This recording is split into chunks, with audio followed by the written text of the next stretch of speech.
Jetpur Dhoraji road પર આવેલા ચામુંડનગરમાં દેશી દારૂના બુટલેગરો સામે સ્થાનિકોમાં ઉકળાટ જોવા મળ્યો છે।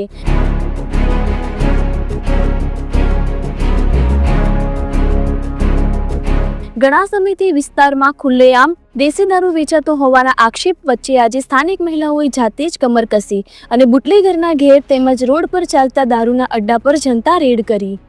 મહિલાઓએ સ્થળ પરથી દારૂની અનેક પોટલીઓ પકડી કાઢી અને તરત જ જેતપુર પોલીસને જાણ કરી પોલીસ ઘટના સ્થળે પહોંચી દારૂ કબજે કરી અને બુટલેગરને પકડીને પોલીસ સ્ટેશન લઈ ગઈ। ચામુંડાનગરના રહીશોનું કહેવું છે કે છેલ્લા ઘણા વર્ષોથી અહીં ખુલ્લેઆમ દારૂનું વેચાણ ચાલુ રહેતા લોકો પરેશાન હતા। અનેક વખત રજૂઆત બાદ પણ કડક કાર્યવાહી ન થતા આજે મહિલાઓએ પોતે જ પગલું ભર્યું। આ રેડ દરમિયાન મહિલાઓ અને બુટલેગરો વચ્ચે બબાલ પણ સર્જાઈ હતી।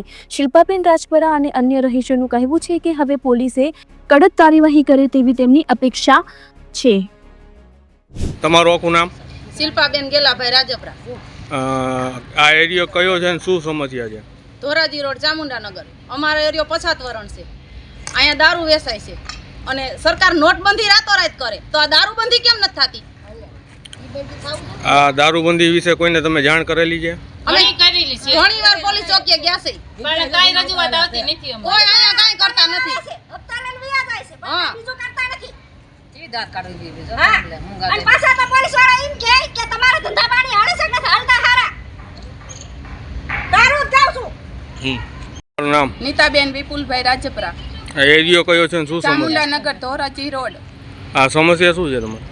દારૂ વેચે છે 5 વર્ષથી, પોલીસ ચોકીએ જાવી છે તો જવાબ દેતા નથી। હપ્તા લઈ લે છે અને હામ્યું કેસ કરે છે બળાત્કારના ને મોટરસાઇકલ ભટકાડ્યા એના।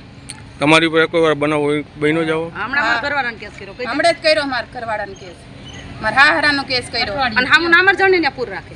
અમાર જણને પૂરે છે તો એનું કઈ ન થાય? મામા પૂરી દીધા, પૂરતા નથી ક્યારે પૂર્યા વેસવા વાળા